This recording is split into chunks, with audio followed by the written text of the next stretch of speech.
Vigits, apa kabar? How are you?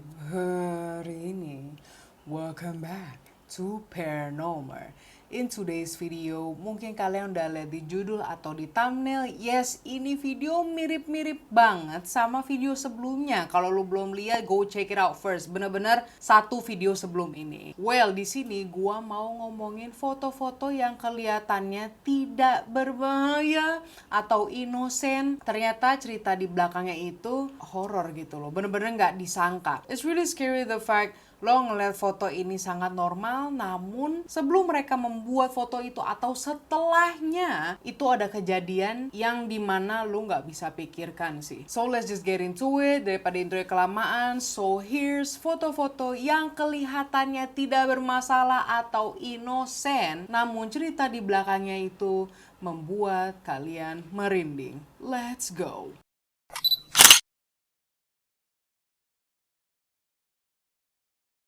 Foto yang pertama ini, ya kalian ngeliat ini ada seorang bapak dan seorang anaknya gitu ya. They look like they were having fun, foto berdua to capture the memories. Nah ini lokasinya terletak di Omagh, di Irlandia Utara. Bener gak sih? Ya, Irlandia Utara. So, ini diambil pada tahun 1998, gak begitu lama. Karena kalian bisa lihat sendiri fotonya berwarna. But little did you know, ini foto diambil 2 menit sebelum Omagh di Irlandia Utara ini ada pengeboman. Nah, bomnya itu ditempatkan oleh sekelompok orang yang dikenal sebagai Real IRA. Dan itu bomnya ditaruh benar-benar di bawah mobil merah ini.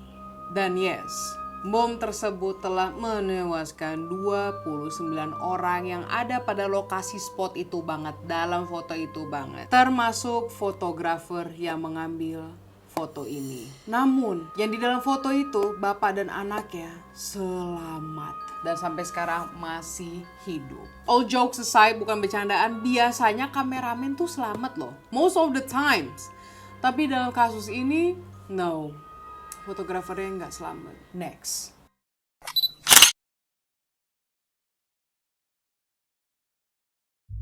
Right, ini adalah foto seorang remaja dari Big Island, Hawaii yang namanya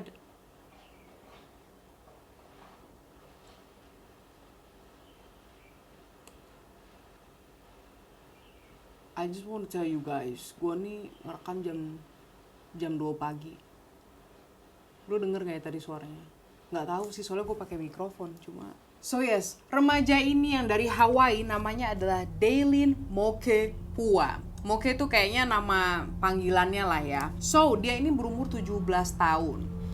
Namun dia hilang pada tanggal 27 Februari tahun 2015 kemarin. Jadi ceritanya itu dia nih pengen jalan-jalan, tapi dia sendiri gitu loh, nggak sama teman-temannya, dia sendiri dan pengen yang namanya untuk mendaki tangga haiku yang juga dikenal sebagai tangga ke surga, dan lebih tepatnya itu ada di Oahu, Hawaii. Jadi dia masih di Hawaii aja, cuma pas lagi tanggal itu dia mau pertama kalinya mendaki tangga haiku. So ever since that happened, dia menghilang. Tetapi dia tuh hilangnya tuh nggak dari awal, nggak ada kabar gitu loh. Dia tetap kayak ngekontak ibu bapaknya kayak ma, aku udah di sini ya, terus ngirim foto, terus tiba-tiba lost contact, gak bisa dikontak-kontak, dan si orang tuanya juga gak dapet updatean baru gitu. So, kelompok sukarelawan terus mencari si Mokepua ini. Even angkatan laut dan pemadam kebakaran Honolulu itu juga ngebantuin mencari si Daylin Mokepua ini. Dan itu AL sama pemadam kebakaran ngebantuin sampai 5 hari. Namun pada hari Rabu, kelompok sukarelawan turun 600 kaki di bawah tebing di ujung jalur Kulana-Ahane, yaitu area di mana Mokepua mengambil foto terakhirnya. Dia ngambil foto terakhirnya dan kirim ke orang tuanya itu. Gak cuma karena itu foto terakhirnya doang. Tetapi kalau lu perhatiin secara ekstensif, lu bisa melihat ada seorang figur laki-laki. Satu-satunya dalam foto itu ada di sana, tapi bukan foto sama Mokepua. dia itu benar-benar kayak ada di belakang, dia kayak ngumpet gitu loh, tetapi dia ketangkap dalam foto itu. Ih, gue merinding sih. So basically, walaupun udah di zoom ya, udah di HD pun, itu tetap gak begitu kelihatan mukanya siapa. Tetapi mereka seberusaha mungkin untuk mencari orang yang lumayan mirip dengan foto itu, dengan orang yang dalam foto itu. Sorry, ngapain coba dia ngumpet terus kayak di belakang semak-semak pepohonan gitu. Ngeri banget gak sih? So until now, Daily Mokepua, ini yang gue bingung ya, gue gak bisa ngasih berita yang secara resmi karena ini udah 5 artikel ngedebatin kalau katanya Daily Mokepua itu udah selamat, udah ditemukan, dan ada juga yang bilang kalau dia itu belum ditemukan, dan artikel yang bilang dia ditemukan itu hoax. Next.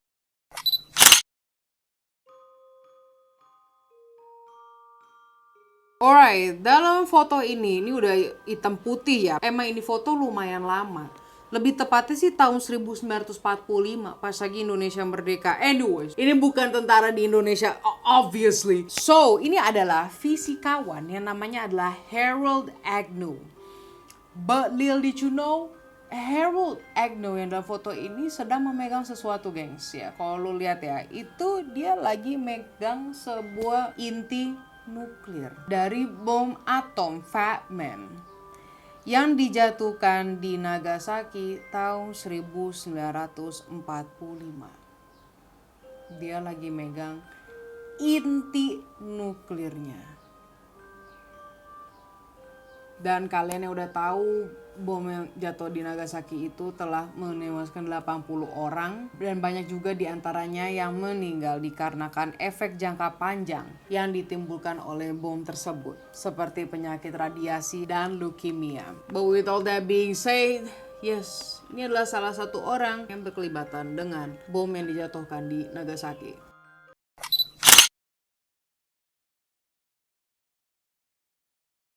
Look at this bird. Gue sih pengen ada referensi Attack on Titan, tapi gue nggak mau spoiler, jadi nggak jadilah. So, this bird, lebih tepatnya ini adalah burung. Ini burung apa ya? Burung merpati? Bukan. Iya bukan sih. Ini burung. Ya burung lah anjir. Ini bukan burung biasa. Burung ini telah menyampaikan pesan dari batalion tentara yang terperangkap di World War I. Perang Dunia ke-1. Lah kok ini masih hidup dan fotonya berwarna, man? Ini udah nggak hidup, ini tuh udah dijadiin taxidermy, dimana dia itu diawetin, jatuhnya udah hewan diawetin buat di museum gitulah. So ini burung yang menyampaikan pesan dari batalion itu ya, yang ngebantuin tentaranya, telah menyelamatkan hampir 200 orang. Dan dia ini sedihnya udah ditembak beberapa kali dan akhirnya kehilangan kakinya. Nah setelah itu para prajurit yang telah diselamatkan memberikan si burung ini sebuah kaki kayu dan memberikannya nama yaitu Cher Ami. Walaupun itu burungnya betina, bahasa Prancis Ami adalah bentukan maskulin katanya. Cher Ami itu artinya adalah teman tersayang. Sedih. Man, I never thought birds gonna be this affectionate. Lu bayangin gimana coba caranya ngelatih burung ngirimin pesan gitu kayak Harry Potter ya. But regardless of what I'm saying, ini adalah burung yang dianggap sebagai hero atau pahlawan juga. Makanya dia dikenang dan diawetin jadi kayak begini. Lu lihat aja kakinya tuh di fotonya kayak begitu. Next.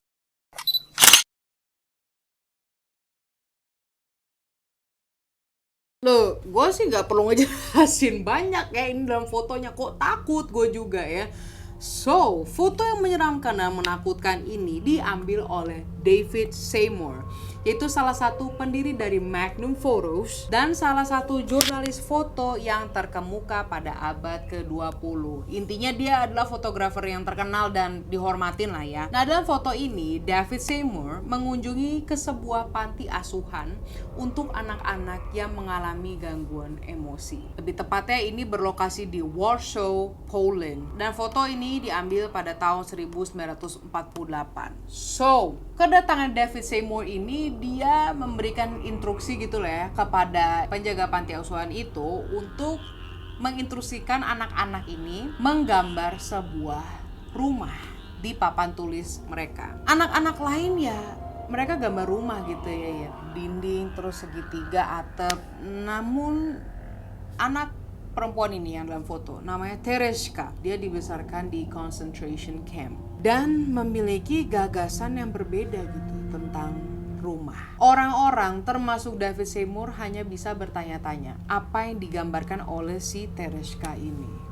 Dan dia bilang ini rumah. From that photo, David Seymour conclude bahwa Tereshka telah mengalami rasa sakit dan kengerian. Selain dari gambar rumah yang dia bikin, kalian bisa lihat tatapan matanya Tereshka ini. Serem tapi jatuhnya ini kesian sih. Next.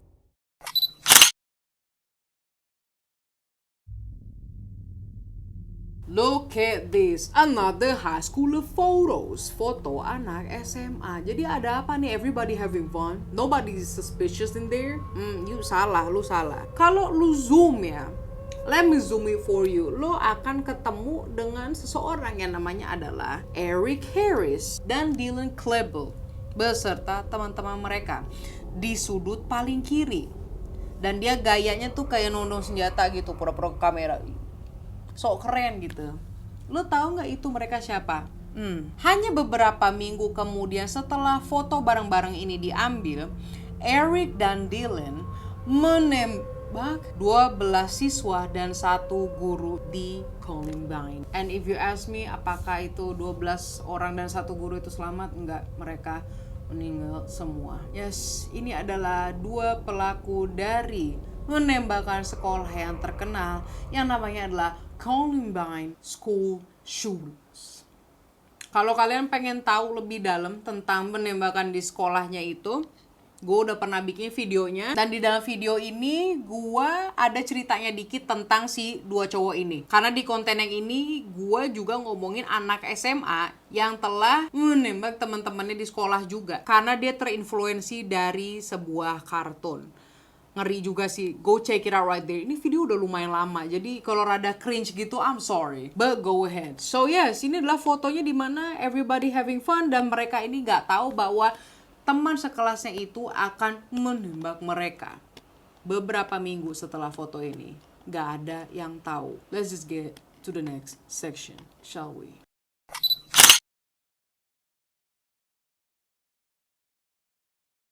Alright, look at this photo. Ada di jembatan, ini lebih tepatnya di China. Ya, foto ini bukan orang biasa yang cepret kayak gitu dari HP. No, ini foto dari seorang fotografer dari perusahaan berita Hebei Daily. Sedang mengambil foto polusi udara yang menyelimuti jembatan sungai Yangtze, Wuhan. Gue gak tahu nih cara bacanya gimana. Kok jam 3 pagi ada suara burung ya? Anyways, nah ketika lensa kameranya ini ngecekrek, itu kamera nyekrek sebuah kejadian yang membuat orang-orang pada merinding, termasuk gua juga gitu. Dan gue sebenarnya pengen stop bikin video deh. I'm not comfortable right now.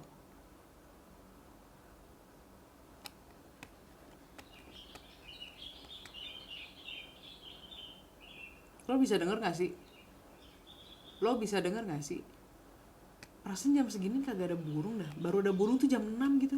Anyways, kalau kalian lihat nih, gue zoom out ya fotonya. Ada siluet ya. Ada bayangan, bukan bayangan lagi, bener-bener bentukannya jelas. Tubuh seorang pria yang jatuh di tengah kabut asap tebal tersebut. Reporter yang tidak disebutkan namanya ini tidak punya waktu untuk menyadari bahwa dia ngecekrek suatu peristiwa gitu loh. Literally pas lagi dia nyekrek, dia nggak nyadar kalau misalnya ada orang jatuh gitu loh. Namun setelah dia udah nyekrek itu, tiba-tiba ada yang teriak. Lalu pas lagi itulah dia menyaksikan ada seorang wanita yang melompat juga. Si fotografernya bilang gini, sejujurnya saya bahkan tidak melihat orang pertama melompat karena saya terlalu berkonsentrasi pada pengaturan kamera saya dan tidak menyadari pada awalnya bahwa saya telah memotret pria tersebut. Baru setelah mengambil foto itu, saya mendengar seseorang berteriak bahwa seseorang telah melompat lagi. Tanganku tiba-tiba bergetar, tetapi pada akhirnya saya dapat memotret wanita itu juga. Jadi maksudnya dia, pas lagi dia ngeliat itu cewek jatuh, dia langsung crack. Tetapi hasilnya itu shaky, maksudnya bergetar karena memang dia bilang kan tangannya dia bergetar. Jadi yang jelas banget itu foto yang pertama yang tadi dia nggak nyadarin. Setelah kejadian tersebut, polisi menggeledah perairan sungai Yangtze, tetapi sia-sia. Mereka nggak nemuin badan mereka, tetapi mereka menemukan KTP prianya yang telah jatuh itu karena ada tas yang ditinggalin di jembatan situ loh. Benar-benar di spot dimana dia jatuh. Bersama dengan 2 jaket hitam, tas tangan wanita, sebotol minuman, dan korek api. Ternyata telah diketahui menurut dokumen si laki-laki ini namanya Liu. Dia umurnya 20 tahun dan yang perempuan itu tidak diberikan informasinya. Namanya itu nggak dipublikasi. Tetapi yang mereka dapat kasih tahu ke kita adalah bahwa mereka itu adalah pasangan. Maksud gue ya mereka pacaran. Dan ini semua masalahnya karena ekonomi dan pacarnya. That's the story. Sampai sekarang mayatnya itu belum ditemuin. Cuma banyak yang bilang juga bahwa kemungkinan 2 orang itu selamat karena perairan di sungai itu nggak dalam. Lah, bukan yang nggak dalam malah keprak ya? Maksud gue, ngerti kan maksud gue? Kenapa bilang selamat anjir? Bukannya gue nggak mau mereka selamat, maksudnya secara logis gitu ya. Dia terjun dari setinggi itu dan bilang kalau perairan sungai di situ rendah. Semakin rendah bukannya semakin pecah ya? Kan itu tinggi banget, dar gitu. Well, I guess this is it guys.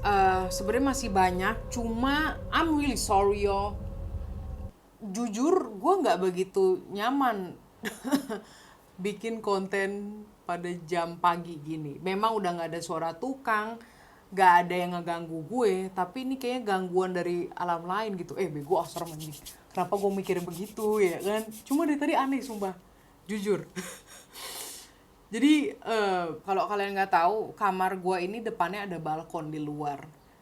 Dan ya udahlah, ntar aja lah. I will see you in the next video. Don't forget to like and subscribe. I'll be appreciated. Follow your girls Instagram for more updates. And I will see you pada hari Minggu. Sembari nunggu hari Minggu, lu binge watch marathon other paranormal videos, okay? Goodbye.